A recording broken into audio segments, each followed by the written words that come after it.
Cathedral of St. John Divine today was hosting an event. It's an annual event that they host. Thankfully this year with COVID, it was a much smaller event than normal. At about 3 o'clock, there was Christmas caroling on the steps behind me. At about 3:45 p.m., that caroling came to a close. It was at about that time, at 3:45 p.m., when shots rang out from an individual, if you look behind me, right in front of those massive doors, an individual firing shots. We had a police officer on the scene. We had a detective on the scene, a community affairs detective from the 2-6 precinct, almost immediately, and engaged the armed perpetrator. We also had an unrelated sergeant that was at St. Luke's Hospital, which happens to be right around the corner, immediately respond to the scene. We have a total of 15 shots fired by our 3 members of the service. This is preliminary at this time. We have multiple shots fired by the defendant. The defendant at this point is struck at least once in the head and deceased. He was removed to the hospital around the corner. I can tell you so far what we know. We have 2 firearms recovered. Chief Monahan has pictures of the firearms.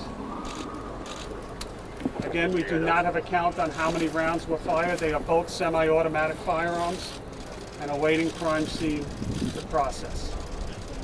Also recovered is a bag that we believe belonged to the defendant.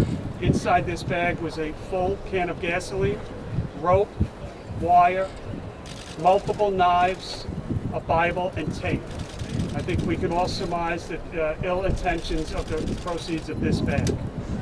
I can tell you that from the preliminary body camera, and again, this is quick, that we watched, you see 3 officers acting heroically, sergeant, detective, and police officer, engaging an armed perpetrator, putting themselves in harm's way to pull people that are literally hiding behind these poles behind me, caught in the crossfire.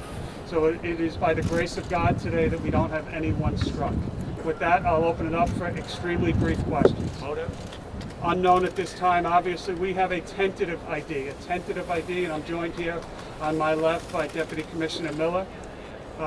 Until we have a firm ID, we're not going to release any name. We are following up leads as we speak. Where exactly was the shooter located?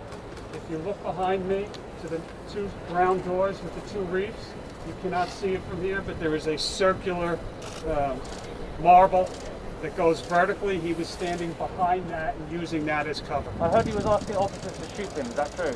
We have multiple witnesses that were in the scene of the shots fired. Multiple witnesses are telling our detectives that he was yelling, "Kill me." Based on that tentative ID, was he known to your department at all? I'm not going to get into it because it is tentative. We have a name. That person has a lengthy criminal history, but until we have it verified by fingerprints, we're not going to release anything. I'll take 1 or 2 more. Was he part of the caroling event and then turned on them, or did he come to the So scene? the body camera footage shows the steps were almost empty. The music had stopped playing. No one was playing instruments, but there are people in the immediate area lingering around. What we're getting preliminarily is not known to the individuals that were playing the instruments. He made his way up. People were invited into the church after the music, and that's where he sort of appeared. I'll take the last one. That's our process. Within 30 days, we commit to be as transparent as possible. Thank you, everyone. That's all to be. I did not say that. We have an exchange of gunfire, directions, etc. We're a couple hours into this, so we have a lot of witnesses to decipher. We'll be pulling, as you know, cameras from anywhere that we can see, and we'll go wherever it leads us. Thank you so much.